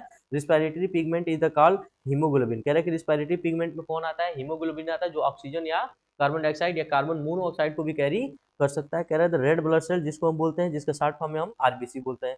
कह रहा है कि deficiency of the haemoglobin our body is refer to the anaemia. कह रहा है कि अगर हमारे बॉडी के अंदर आरबीसी की कमी होती है तो कौन सी बीमारी होगी, एनीमिया नामक बीमारी होगी, ये याद रखिएगा। अगला बात करते हैं फंक्शन ऑफ ब्लड। ब्लड का फंक्शन क्या होता है, पहला फंक्शन होता है ट्रांसपोर्ट कराना। क्या क्या ट्रांसपोर्ट कराता है, ऑक्सीजन को, न्यूट्रिएंट को, हार्मोन्स को और वेस्टेज, जो भी हमारे बॉडी के अंदर वेस्ट चीजें होती हैं उनको ट्रांसपोर्ट कराता है। आगे हम बात करते हैं ऑक्सीनेट, और क्या कराता है, ये ऑक्सीजनेशन कराता है। मतलब आरबीसी जो क्या होती करती है, वो ऑक्सीजन को डिलीवर करती है सेल में। अरे भाई हीमोग्लोबिन यानी ब्लड, ब्लड क्या कराता है, तो ब्लड ऑक्सीजन को भी कैरी कराता है सेल बॉडी तक। आगे बात करते हैं डिफेंस में। कह रहा है कि इसमें भी डब्ल्यूबीसी भी पाया जाता है, जो फाइट करता है किसी भी इंफेक्शन काज करने वाले जर्म से। आगे हम बात करते हैं टेम्परेचर को भी रेगुलेट करने का काम करता है। कह रहा है कि heat maintain of the body and temperature, जो ब्लड होता है। ब्लड क्लॉथिंग की बात करें तो प्लेटलेट जो होता है, ब्लड के अंदर जो प्लेटलेट होता है वो क्या करता है, हेल्प करता है जब ब्लीडिंग हो रही थी हमारे बॉडी में, उसको मतलब क्लॉथ कराने के लिए, मतलब उसको जमाने के लिए, ताकि ब्लड ज्यादा हमारे बॉडी से बाहर ना जाए। तो याद रखिएगा ब्लड के कितने काम है, ट्रांसपोर्टेशन है, ऑक्सीजनेशन है, डिफेंस भी है डब्ल्यूबीसी का, उसके बाद से टेम्परेचर रेगुलेट करना भी है और ब्लड क्लॉथिंग भी है। आगे बात करते हैं। अब बात करते हैं कंपोनेंट ऑफ ब्लड। ब्लड के अंदर क्या क्या चीजें पाई जाती हैं, तो अभी हमने देखा ब्लड के अंदर क्या पाई जाती हैं, बॉडी सेल पाए जाते हैं, प्लाज्मा पाए जाते हैं और प्लेटलेट पाए जाते हैं। आगे बात किया इसमें कि अगर हम बॉडी सेल की बात करें तो बॉडी सेल कितने टाइप के हैं, तो एक रेड ब्लड सेल है और एक व्हाइट ब्लड सेल है। रेड ब्लड सेल को हम क्या बोलते हैं, आरबीसी बोलते हैं, और इसको डब्ल्यूबीसी बोलते हैं। ठीक है, यानी एक को रेड ब्लड सेल बोलते हैं, दूसरों को व्हाइट ब्लड सेल बोलते हैं। कह रहा है कि अगर रेड ब्लड सेल की बात करें तो इसमें क्यों रेड होता है, क्योंकि इसमें हीमोग्लोबिन का कॉम्बिनेशन होता है और ये ट्रांसपोर्ट कराता है किसका, ऑक्सीजन का और कार्बन डाइऑक्साइड का, और दिखने में कैसा होता है, रेड कलर का होता है। लेकिन वही डब्ल्यूबीसी की बात करें तो ये हमारी इम्यूनिटी को प्रोवाइड कराता है और प्रोड्यूस करता है एंटीबॉडी को, जो क्या करते हैं, किसी भी बीमारी या माइक्रोब से लड़ने में हेल्प कराते हैं। ठीक है, अब बात करते हैं प्लाज्मा का। प्लाज्मा की अगर हम बात करें तो बोला है कि fluid medium of the carrying the nutrient, क्या क्या कराता है, nutrient, waste product other substance, जैसे हम बोल सकते हैं फ्लैप एलो द, अच्छा सॉरी, बोला है कि ये जो होता है किस मीडियम में कैरी होता है, तो ये न्यूट्रिएंट के फॉर्म में या वेस्ट प्रोडक्ट के फॉर्म में इसको मतलब ये ट्रांसपोर्ट कराने का ये भी काम करता है। उसके साथ साथ कह रहे हैं कि और भी सारे सब्सटेंस को कराता है। दिखने में कैसा होता है, तो ये फ्लैग एलोइस कलर का होता है। वही बात हम प्लेटलेट की बात करें तो ये हेल्प कराता है किसमें, तो ब्लड क्लॉथिंग में। किसमें हेल्प कराता है, जब कहीं भी कट उठ जाता है तो वहाँ पे अगर ब्लड ज़्यादा बाहर ना चला जाए, इसको हेल्प कराता है थक्का बनाने में। और उसके बाद से हमारे बॉडी के अंदर जो ब्लड प्रेशर होता है उसको मेंटेन करने में, मतलब मेंटेन करता है किसको, ब्लड प्रेशर को। तो एक बार देख लो, हट जा रहा हूँ, दिखाई दे रहा है, गुड। आगे अब बात करते हैं ब्लड वेसल की बात। कह रहा ब्लड वेसल की बात करें तो इसमें हम फ्यूचर देखेंगे, इसका फीचर देखेंगे, आर्टरी, वेन एंड कैपिलरी। क्योंकि ब्लड वेसल में कितने होता है, आर्टरी, वेन और कैपिलरी की बात बोला है। कह रहा है किसमें बात करें तो direction of the blood. Artery की बात करें तो carry the blood way from the heart, ये हार्ट से दूर ले जाती है ब्लड को। लेकिन वही वेन की बात करें तो ये क्या करती है, कैरी टूवर्ड द हार्ट, ये हार्ट के पास ब्लड को लाती है। कैपिलरी की बात करें तो कैपिलरी क्या होता है, ये आर्टरी और वेन को कनेक्ट करने की काम करती है। वहीं पर ऑक्सीजनेटेड कंटेंट की बात करें तो जो ऑक्सीजनेटेड ब्लड होता है expect of the pulmonary artery, लेकिन वहीं पर हम वेन की बात करें तो डीऑक्सीजनेटेड ब्लड को क्या करती है, लाने का काम करती है वेन के थ्रू, पल्मोनरी वेन के थ्रू। कह रहा है कि और वहीं पर हम कैपिलरी की बात करें तो बोथ, ये दोनों काम कराता है, exchange of oxygen and carbon dioxide. वहीं पर प्रेशर की बात करें, मैं अभी हट जाऊंगा, आप सब देख लीजिए, ये एक चार्ट है, बस आपको याद रखने हैं। आगे कह रहा है कि प्रेशर की बात करें तो हम आर्टरी के अंदर प्रेशर हाई रहता है, लेकिन वहीं पे वेन के अंदर प्रेशर लो रहता है, क्योंकि ये डीऑक्सीनेटेड ब्लड को कैरी कर रही है, ऑक्सीनेटेड ब्लड को कैरी कर रहा है। अगर कैपिलरी की बात करें तो यहाँ दम लो रहता है। और इनके वाल की बात करें मोटा है कि पतला है, तो वहीं पे आर्टरी की बात करें तो थिक होती है, इलास्टिक होती है, लेकिन वहीं पे वेन की बात करें तो थीन होती है। और वहीं पे कैपिलरी की बात होती है तो बहुत ज्यादा थीन होती है। वेल्वे की बात करें तो यहाँ पे एब्सेंट होता है, कोई वाल प्रेजेंट नहीं होता, लेकिन यहाँ पे वेन में वाल प्रेजेंट होता है, लेकिन कैपिलरी में वाल प्रेजेंट नहीं होता। फंक्शन की बात करें तो डिस्ट्रीब्यूट ऑफ द ब्लड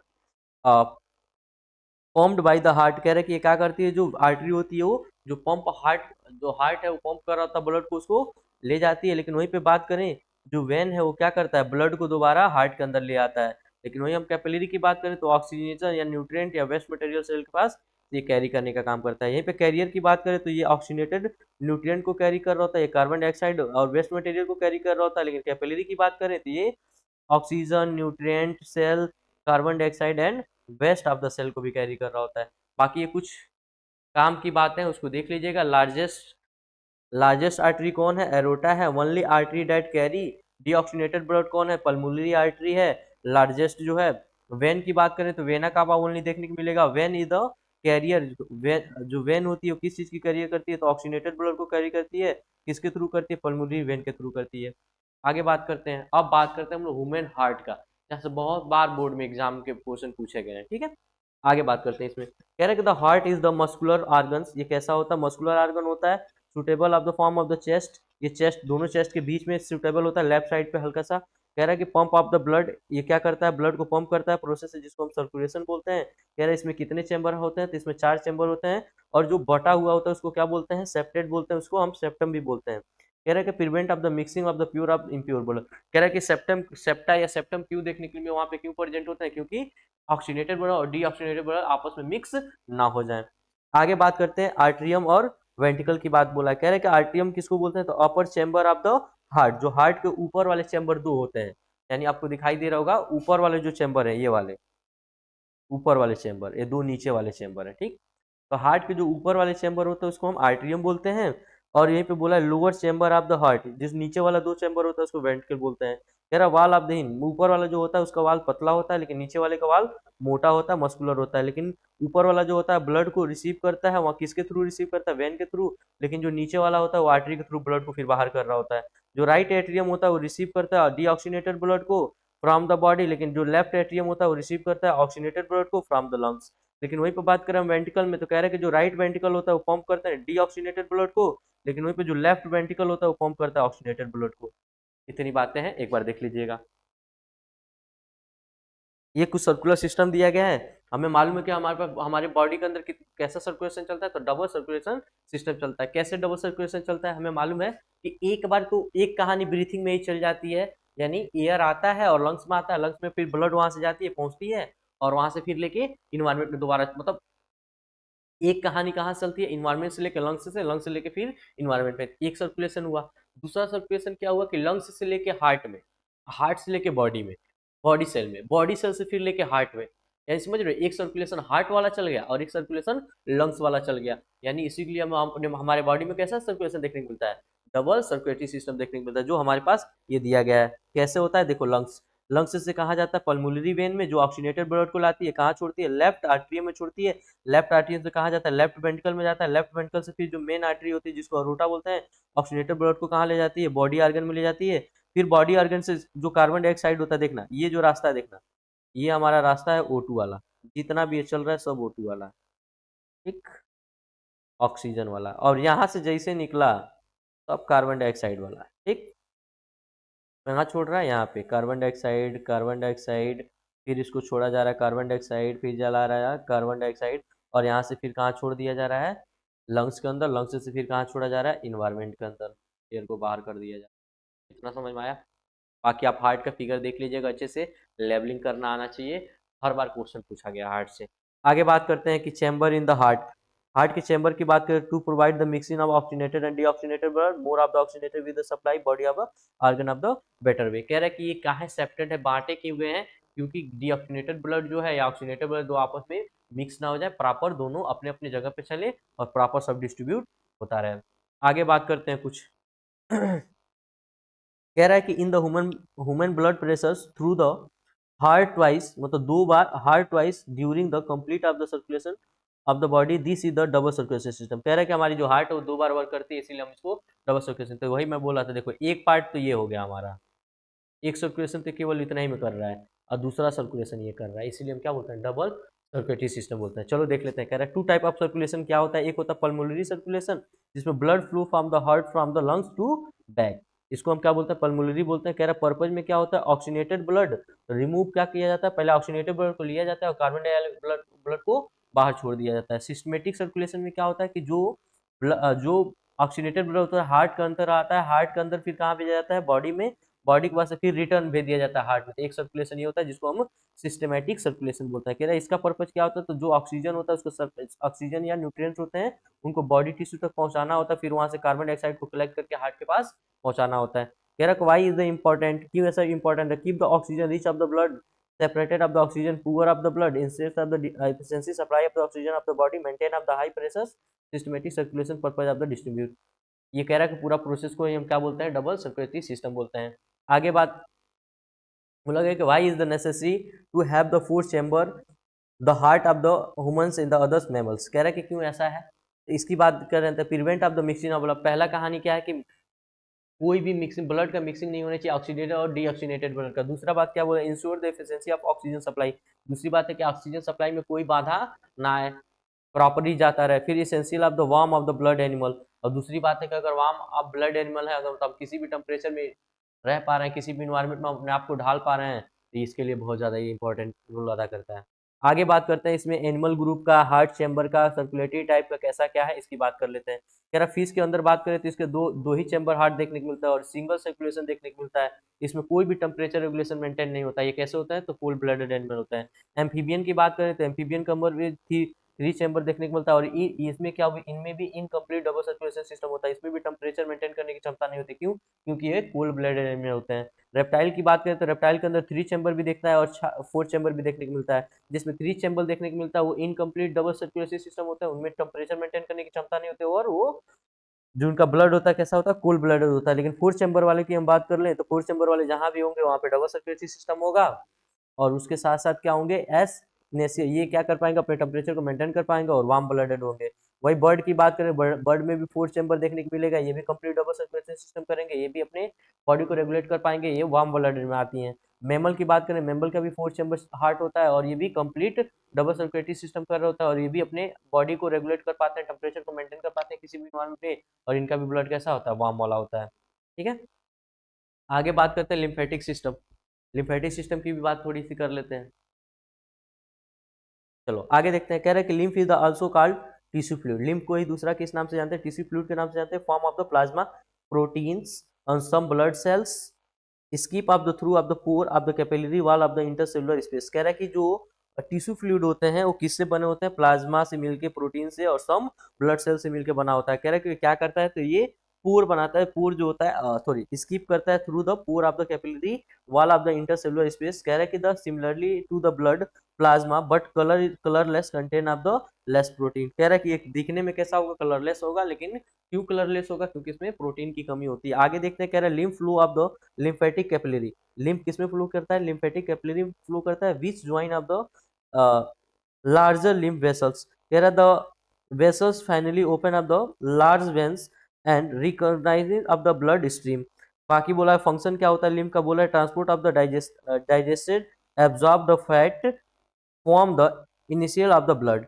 दूसरा क्या होता है, drain the excess of the fluid of the tissue extra cellular space back of the blood. कह रहा है लिम्फ कंटेंट का क्या होता है, वैसे बोलूं तो ये क्वेश्चन पूछा नहीं जाएगा, बट है थोड़ा सा तो बता दूं, क्या पता कभी मूड में आए एग्जामिनर के पूछ ले। कह रहा है कि lymphatic that the help of the defence of the body against of the infection. ये सारी कहानी होती है जो लिम्फ वर्क कर रहा होता है। आगे बात करते हैं इसमें ट्रांसपोर्टेशन इन प्लांट की। ट्रांसपोर्टेशन इन प्लांट में दो ही बात होता है, देखो सिंपल सा याद रखना, जल ही जाइलम, कुछ नहीं याद रखना है, जल ही जाइलम, और यहां लिखना वुड ही फ्लोएम। यानी जाइलम जो होगा वो क्या करेगा, वाटर और मिनरल का ट्रांसपोर्ट कराएगा, और जो फ्लोएम होगा वो क्या कराएगा, वो फूड का ट्रांसपोर्ट कराएगा। जाइलम की बात करते हैं तो ये कंडक्ट करता है, किसको कंडक्ट करता है भाई, वाटर को और मिनरल को, किसके थ्रू, फूड से, रूट से लीफ के पास ले जाता है। दूसरा काम क्या करता है जाइलम, कह रहा है कि मेनली डेड एलिमेंट, ये जो भी बना होता है ज्यादातर डेड एलिमेंट से, डेड टिश्यू से मिलकर बना होता है, और ये क्या कराता है, ट्रांसपोर्ट कराता है यूनी डायरेक्शन। यूनी डायरेक्शन मतलब समझ रहे हो, रूट से लेके केवल लीफ के पास तक जाता है, यानी रूट से स्टार्ट होता है और लीफ के पास जाता है, समझ में आया। तो ये यूनी डायरेक्शन होता है, ठीक, केवल नीचे से ऊपर की तरफ जाता है।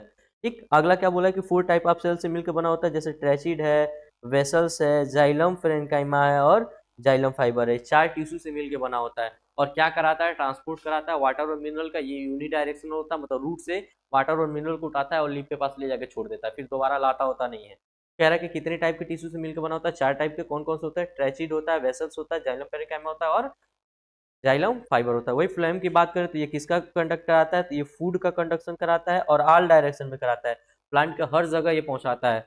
दूसरी बात क्या बोला कि ये मेनली लिविंग एलिमेंट के बने होते हैं, ज्यादातर इसमें लिविंग सेल देखने के मिलते हैं, ये लिविंग सेल से ही मिलकर बना होता है। कह रहा है कि ये भी क्या करता है, ये ट्रांसपोर्ट कराता है बाई डायरेक्शन में। मतलब देखो कैसे, एक बार तो लीफ से उठाएगा ब्रांच के पास, यानी रूट के पास लाएगा, रूट से फिर जो बच जाएगा उसको फिर ब्रांच के पास ले जाएगा। तो ये क्या होता है, बाई डायरेक्शनल होता है, ये हर जगह घूम रहा होता है। लेकिन जो जाइलम होता है वो केवल यूनी डायरेक्शन होता है, रूट से वाटर और मिनरल को उठाता है और लिप के पास ले जाकर छोड़ देता है जब फोटोसिंथेसिस चल रहा होता है। तो कह रहे हैं कि इसमें भी कितने टाइप के सेल होते हैं, 4 टाइप के सेल होते हैं। कौन कौन से होते हैं, फ्लोएम फाइबर्स, सीप टिश्यू और sieve tube, companion cell and phloem parenchyma. ये 4 टाइप के इसमें। तो याद रखिएगा, जल ही जाइलम, फूड ही फ्लोएम, याद करने का ट्रिक है। आगे बात करते हैं ट्रांसपोर्टेशन ऑफ प्लांट की बात कर लें। कह रहे हैं transportation of waters and mineral by the xylem, किसके थ्रू भेजा जाता है, जाइलम के थ्रू भेजा जाता है। वहीं पर अगर बात करें फूड का, तो फ्लोएम के थ्रू भेजा जाता है। कह रहे हैं जो जाइलम टिश्यू होते हैं ट्रांसपोर्ट कराते हैं वाटर और मिनरल को, फिर वही बात बोल रहा है, रूट से कहाँ ले जाता है, लिप की तरफ ले जाता है। The entire the root of the osmosis, ये किस थ्रू से ले जाता है, ऑस्मोसिस के थ्रू ले जाता है। Move upward through the xylem vessel, मतलब ऑस्मोसिस प्रोसेस स्टार्ट होता है जिसकी वजह से वो जाइलम के थ्रू ऊपर मूव कर रहे होते हैं। Move upward of the xylem vessels, upward movement up down with, इसको क्या बोलते हैं, एसेंट ऑफ शेप बोलते हैं। मतलब जो ऑस्मोसिस प्रोसेस से ये वाटर और मिनरल ऊपर की तरफ जा रहा होता है, उसी को हम क्या बोलते हैं, एसेंट ऑफ शेप बोलते हैं। Movement of due of the root pressure, इसमें क्या होता है, रूट प्रेशर देखने को मिलता है, और ट्रांसपीरेशन पुल देखने को मिलता है, मेनली द फोर्स इसमें जो यूज होता है। वहीं पर हम बात बोले जाइलम में, तो जाइलम बोला कि ये क्या करता है, ये भी ट्रांसपोर्ट कराता है, प्रिपरेशन ऑफ फूड, मेनली जो भी फोटोसिंथेसिस के दौरान फूड बना होता है उसको क्या कराता है, ट्रांसपोर्ट कराने का काम करता है। और उसके साथ साथ कह रहे हैं कि कहाँ से कहाँ जाता है, lips to other part, lips से लेता है खाने को और उठा के हर जगह ये भेजता है, ऊपर नीचे हर जगह भेजता है, इसलिए बाई डायरेक्शन होता है। और इस प्रोसेस को हम क्या बोलते हैं, ट्रांसलोकेशन बोलते हैं। इसमें क्या जरूरत होता है, इसमें एनर्जी की जरूरत पड़ती है, लेकिन वाटर और मिनरल जब भेजा जा रहा होता है लिप के अंदर, वहां एनर्जी की जरूरत नहीं पड़ती है। अब एक शब्द बोला जाता है अपना, ट्रांसपीरेशन किसको बोलते हैं, तो कह रहा है कि इसमें क्या होता है, जब वाटर लॉस हो जाता है किसी भी वाटर वेपर के फॉर्म में स्टोमाटा के थ्रू, उसको हम ट्रांसपीरेशन बोलते हैं। मतलब वाटर जा रहा होता है और ज्यादा गर्मी के कारण क्या होता है, वाटर इवेपोरेट होकर निकल जाता है स्टोमाटा के थ्रू, उसी को हम ट्रांसपीरेशन बोलते हैं। कह रहा है कि ये क्या हेल्प इन, कह रहा है कि cooling the cooling waters upward, transpiration pools cooling of the plant and maintain of the flowing water of the minerals. कह रहा है कि ऐसा क्यों होता है, क्योंकि वो क्या होता है, टेम्परेचर इतना ज्यादा होता है वहाँ के आसपास वातावरण को कूल रखने के लिए, और उसके साथ साथ वाटर और मिनरल को मेंटेन करने के लिए सारी चीजें की जाती है। आगे बात करते हैं, अगला हमारा जो लास्ट टॉपिक आता है वो एक्सक्रीशन आता है, कि हमारे बॉडी के अंदर जो भी वेस्ट मटेरियल आता है, या प्लांट के अंदर हो चाहे हमारे बॉडी के अंदर हो, उसको बाहर निकालना ही क्या बोलाता है, एक्सक्रीशन बोला जाता है। आगे बात करते हैं एक्सक्रीशन की। एक्सक्रीशन की अगर हम बात करें तो ये एक ऐसा प्रोसेस होता है, वो बोला कि excretion is the biological process removing of the harmful metabolic waste, जैसे हम यूरिया की बात कर लें, यूरिक एसिड की बात कर लें, फ्रॉम द बॉडी। कह रहा है कि जो एक्सक्रीशन होता है इसमें क्या होता है कि जो भी हमारे बॉडी के अंदर गंदगी होती है, जैसे कि यूरिया होता है, यूरिक एसिड होता है, उस बॉडी को उस गंदगी को क्या किया जाता है, हमारे बॉडी से बाहर करना ही क्या बोलते हैं, एक्सक्रीशन बोलते हैं। एक्सक्रीशन में कह रहा है कि the human excretory system including, human excretory system में कौन इंक्लूड है, दो किडनी इन्वॉल्व है, जो क्या करती है, फिल्टर करती है नाइट्रोजन वेस्ट को ब्लड से और यूरिन का फॉर्मेशन करती हैं। लेकिन वहीं पर हम दो हमारे पास क्या है, यूरेथर्स हैं, जो कैरी करते हैं urine of kidney to the bladder. कह रहा है कि दो यूरेथर क्या करते हैं, जो किडनी फिल्टर करती है, जो वेस्ट को निकालती है, उसको उस अपने अपने रास्ते से कहाँ ले जाके स्टोर करते हैं, ब्लडर के मतलब यूरिनरी ब्लडर के अंदर स्टोर कर देते हैं। कहते हैं यूरिनरी ब्लडर जो होता है वो स्टोर करता है किसको, यूरिन को टेम्पोरली, हमेशा के लिए नहीं स्टोर करता, टेम्पोरली करता है, जब भर जाता है तो फिर हम उसको बाहर डिस्चार्ज कर देते हैं। कह रहे हैं कि जो यूरेथ्रा होता है, मतलब यूरेथ्रा वो रास्ता होता है जिससे हम यूरिन को क्या करते हैं, बाहर आउट करते हैं अपने बॉडी से। आगे बात करते हैं नेफ्रॉन क्या होता है, फिल्ट्रेशन ऑफ किडनी की जब बात करेंगे तो किडनी के अंदर ही नेफ्रॉन की बात किया जाता है। देखो नेफ्रॉन, ये ठीक है, इसको हम गैल्म्यूल बोलते हैं, और इसके ऊपर जो ये ये कैप्सूल लाइक स्ट्रक्चर ऐसा दिख रहा है, इसको हम क्या बोलते हैं, बोमन कैप्सूल बोलते हैं। और ये क्या होता है, ब्रांच ऑफ रीनल आर्टरी, इसी में आके इंटर करती है बोमल कैप्सूल में। बोमल कैप्सूल से फिर किस में जाती है, तो गैल्म्यूल में जाती है, गैल्म्यूल में फिर फिल्टर होता है, फिल्टर होने के बाद से रीनल आर्टरी होती है, रीनल आर्टरी से फिर इसको अंदर भेजा जाता है, कहाँ जाता है, ट्यूबुलर पार्ट ऑफ नेफ्रॉन में जाता है, नेफ्रॉन फिर इसको फिल्टर करता है, फिल्टर करने के बाद से फिर कहाँ भेजा जाता है इसको, तो फिर इसको भेजा जाता है कलेक्टिंग डक्ट में भेजा जाता है, और ब्रांच ऑफ रीनल आर्टरी जो होती है वो लेके फिर आगे निकल जाती है। अब आगे देखो क्या बोल रहा है, कह रहा है कि structure and function unit of kidney excretion system the responsible for the filtration of blood the million of the nephron of the kidney. एक किडनी में कितने नेफ्रॉन मौजूद होते हैं, तो मिलियन ऑफ नेफ्रॉन मौजूद होते हैं। कह रहा है कि ग्लम्यूल जो होता है, ग्लम्यूल फिल्ट्रेशन क्या करता है, blood enter of the kidney and the nephron nitrogen waste and glucose water and amino acid and excess of the salt filter out. कह रहा है कि जो गैल्म्यूल होता है, उस गैल्म्यूल फिल्ट्रेशन होता है, उसमें क्या किस किस चीज को फिल्टर किया जाता है, तो इसमें जब ब्लड किडनी के अंदर इंटर करता है, यानी गैल्म्यूल फिल्ट्रेशन में इंटर करता है, तो उसमें क्या क्या फिल्टर किया जाता है, तो जो नेफ्रॉन होता है वो क्या करता है, वो नाइट्रोजन वेस्ट को भी फिल्टर करता है, ग्लूकोज को भी फिल्टर करता है, वाटर को भी फिल्टर करता है, अमीनो एसिड को भी फिल्टर करता है, और जो भी साल्ट उसमें भरे होता है सबको फिल्टर करता है। फिर this initial filtration inter of the बोमल capsule, फिर किस में भेज दिया जाता है उनको, बोमल कैप्सूल में भेज जाता है, जो ऑफ ईच नेफ्रॉन। फिर कह रहा है कि उसमें सिलेक्टिव रीअब्जॉर्प्शन होता है, मतलब जिस जिस चीज को फिल्टर किया होता है उसका फिर दोबारा रीअब्जॉर्प्शन होता है। कह रहा है कि filtration move of the nephron, फिर नेफ्रॉन में भेजा जाता है यूजफुल जितने भी सब्सटेंस होते हैं, जैसे ग्लूकोज हुआ, अमीनो एसिड हुआ, साल्ट हुआ, सिग्निफिकेंट अमाउंट ऑफ वाटर हुआ, रीअब्जॉर्ब कर लिया जाता है दोबारा, और फिर ब्लड कैपिलरी के थ्रू उसको सराउंडिंग कर दिया जाता है नेफ्रॉन के थ्रू। अब आगे जाता हूँ ट्यूबुलर सिक्रेशन में। कह रहे जैसे मान लो जो वेस्ट मटेरियल के रूप में यूरिया निकला, या एडिशन वाटर निकला, या एक्सेस साल्ट जो निकल जाता है, कह रहे कि उसको फिर कहाँ भेजा जाता है, open of the collecting duct में भेजा जाता है, डक्ट से फिर कहाँ भेजा जाता है, यूरिन के फॉर्म में फ्लो कराया जाता है, कहाँ पे, डक्ट ऑफ यूरेथ्रा में, यूरेथ्रा से फिर कहानी बाहर चल रही होती है। अब कह रहा है फॉर्मेशन ऑफ यूरिन, यूरिन का फॉर्मेशन कैसे होता है, कह रहा है कि यूरिन का फॉर्मेशन की बात करें तो after the filtration reabsorption that remain the fluid in urine containing of waste product of the excess water. कह रहा है कि जब फिल्ट्रेशन हो जाता है पूरे किडनी के अंदर, जो एक्सेस फॉर्म में चीजें बचती हैं उसको फिल्टर कर दिया जाता है, उसी को हम यूरिनरी फार्मेशन कहते हैं। और उसके बाद से क्या होता है, जब फार्मेशन हो जाता है उसका ट्रांसपोर्ट करते हैं, ट्रांसपोर्ट क्या होता है, यूरिनरी ट्रेवल जिसको बोलते हैं, kidney through the urethra, ureter of the urinary bladder, ureter से कहाँ भेज जाता है, यूरिनरी ब्लडर में भेज दिया जाता है। फिर यूरिनरी ब्लडर जो होता है वो क्या करता है, स्टोर करता है यूरिन को, और स्टोर करने के बाद यूरिनरी ब्लडर से फिर क्या किया जाता है, उसको फूल, जब फूल हो जाता है तो फिर उसको हम स्क्रीट कर देते हैं, यानी बाहर कर देते हैं। When the blood of the full, जब वो फूल हो जाता है, ब्लडर जब फूल हो जाता है, तो उसमें जो हमारा नर्वस सिस्टम होता है वो टारगेट करता है हमारे ब्रेन को अंदर, कहता है कि भाई आपका जो यूरिनरी ब्लडर है भर गया है, उसको आप बाहर डिस्चार्ज करिए, खाली करिए, तो release from the bladder through the urethra, किससे थ्रू, यूरेथ्रा के थ्रू हम फिर से बॉडी से बाहर कर देते हैं। अब आता है हमारा हीमोडायलिसिस की। हीमोडायलिसिस की बात करें, जब किसी का किडनी खराब हो जाता है बाबू, तब हम लोग आर्टिफिशियल किडनी का यूज करते हैं, या तो अगर आर्टिफिशियल किडनी नहीं लगवा पाते हैं तो हम क्या करते हैं, हीमोडायलिसिस कराते हैं। जो भी मतलब ब्लड के अंदर इम्प्योरिटी होती है उसका हम क्या करते हैं, फिल्टर आउट कराते हैं आर्टिफिशियल मेथड से, जो हमारे मेडिकल चीजों में देखने को मिलती है। कह रहा हीमोडायलिसिस की अगर बात करें तो एक मेडिकल ट्रीटमेंट होता है जिसमें यूज किया जाता है filter of the clean of the blood. इसमें क्या क्या यूज किया जाता है, तो इसको ब्लड जो होता है, ब्लड को फिल्टर किया जाता है, उसमें जो भी गंदगियां होती हैं। ये कब किया जाता है, जब किसी भी इंसान का किडनी फेल हो जाए। आगे बात करते हैं एक्सक्रीशन इन प्लांट की, ठीक है। एक्सक्रीशन इन प्लांट की बात करें कि प्लांट भी जो होते हैं वो अपना वेस्ट मटेरियल निकालते हैं। कह रहा है कि plant use are the different stages of the excretion of the different product. कह रहा है कि जैसे oxygen and carbon dioxide is the diffuse of the through the stomata. कह रहा है कि कभी कभी तो स्टोमाटा के थ्रू ऑक्सीजन को भी निकाल रहा होता है, कार्बन डाइऑक्साइड को भी निकाल रहा होता है, तो जिस चीज को वो निकाल रहा होगा वही उसका क्या होगा, एक्सक्रीशन होगा। कह रहा है कि एक्सेस ऑफ वाटर, कभी कभी ऐसा होता है कि उसके बॉडी के अंदर बहुत सारे ज्यादा वाटर हो जाता है, उसको क्या करता है, ट्रांसपीरेशन करा देता है, मतलब उसको बाहर निकाल देता है।